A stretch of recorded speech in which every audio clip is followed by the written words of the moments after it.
Hello viewers, let's start with the second part of the first chapter, Matter in Our Surroundings.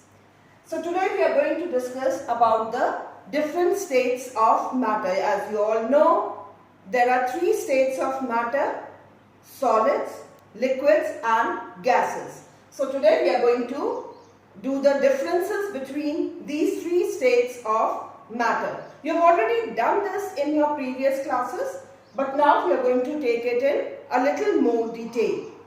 So the first difference, if we see, we take the characteristic rigidity. Rigidity, it is solids, they are highly rigid. They are very strong. Why they are very strong? Because the particles are very close to each other.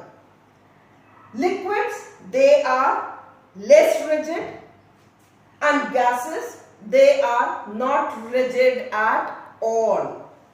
Right? Then if we talk about shape and volume, solids, they have a definite shape. Like if I talk about this marker has got a definite shape. The blackboard, it has got a definite shape. The pencil box, the table, the chair, we can draw their boundaries. Right? If I keep this pen on a paper and want to draw the boundary of it, I can draw it. So it has got a definite shape. Liquids, they have indefinite shape but a definite volume. Now how indefinite shape? Like if you put it in a glass, right? You put any liquid in the glass, it will take the shape of the glass. Now the same water, if you put it in a ball, it will take the shape of the ball.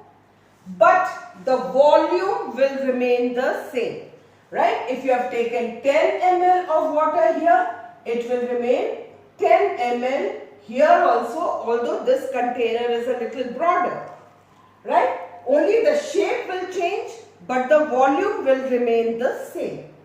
Gases, they have indefinite shape, indefinite volume. No particular shape or volume. Like if you put any gas in a container, in a closed container, it will occupy the whole space. Then if we talk about compressibility, compressibility means when you are able to press something, right? Solids cannot be compressed at all. Like if I want to compress this marker, I cannot compress it. Now why I cannot compress it? Again the same thing, because the particles are so close to each other, there is no space that we can compress it.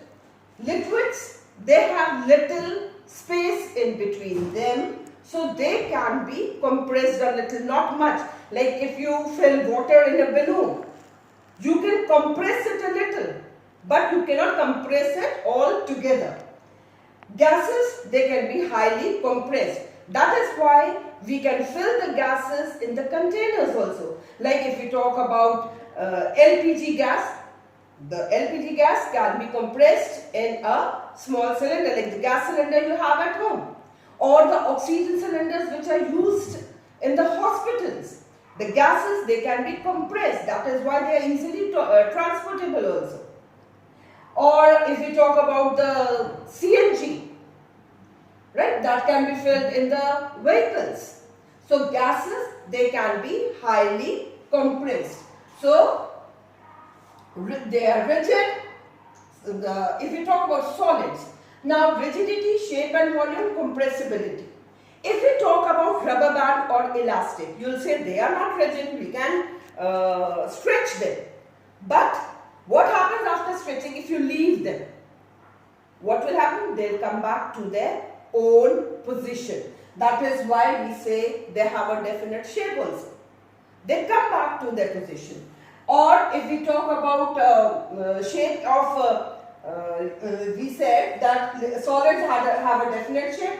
Liquids, they take the shape of the container. If we talk about the sugar, if we fill it in the jar, it takes the shape of the container. But we cannot say that sugar is liquid.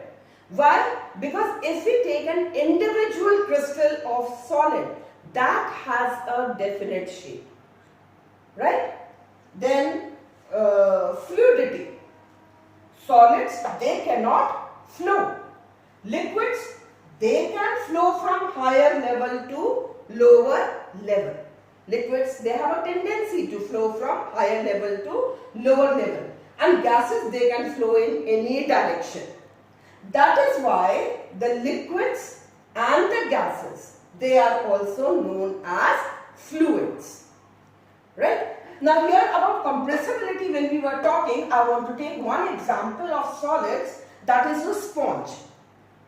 Just now I said solids cannot be compressed. But what about sponge? Sponge can be easily compressed. But what happens is, in the sponge, there are certain minute pores. So air is filled in those pores. When we try to compress it, the air, it is expelled out and we are able to compress it. But as soon as we leave it, again it comes back to its original position. Right? Then we talk about force of attraction. That is maximum in case of solids, because the particles here are very close to each other. Right? The particles are placed like this. So because they are so close to each other, that is why there is maximum force of attraction.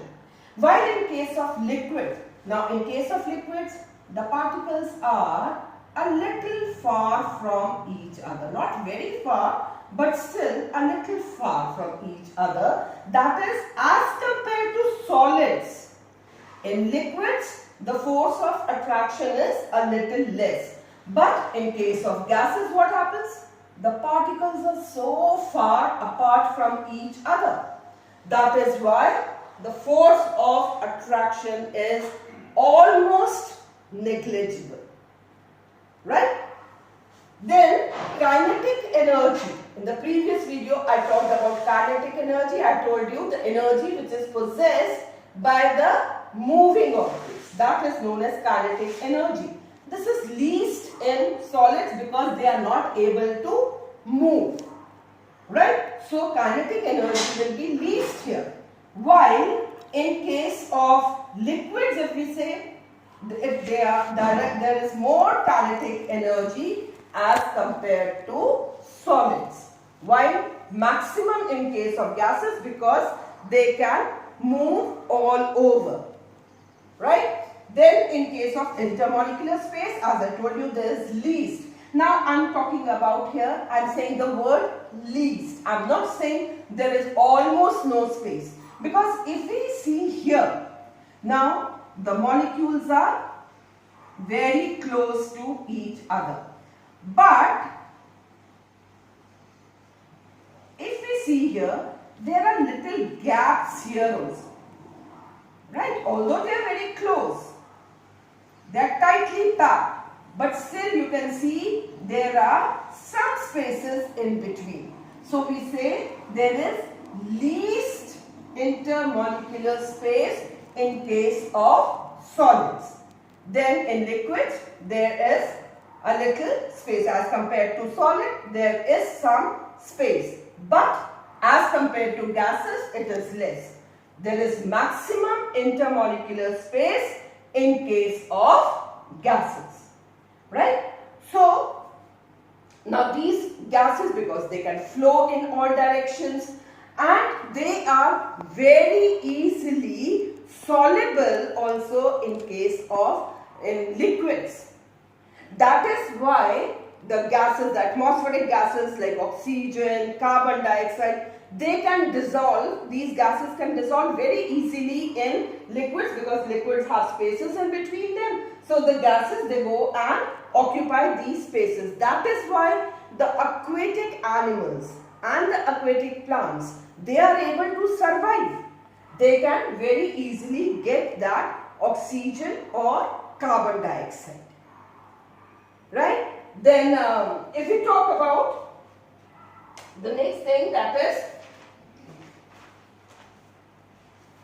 the rate of diffusion. I have not mentioned here a rate of diffusion here. Rate of diffusion of liquids, that is higher as compared to solids. Why? That is also because of the spaces. The liquids, they can diffuse more easily. That in the other video, the previous video, we took the example also, like we tried to dissolve ink and honey in water, right? So ink is liquid that was easily soluble in water, but honey, it took some time, right? So rate of diffusion, that is more in liquids, but gases, they can diffuse very easily. That is why if we spray perfume, that diffuses so fast in the air that we can smell it at a little distance also. Not little distance, but if we we are in the closed room, it spreads all over the room. Same way, if we cook anything in the kitchen, that aroma can spread out to other places also, in the other rooms also. You are able to smell it. That is because of diffusion. So, today we study till here. In the next video now, we will talk about the other topic of the same chapter. Thank you. If you have liked the video, please like, share and comment. Thank you.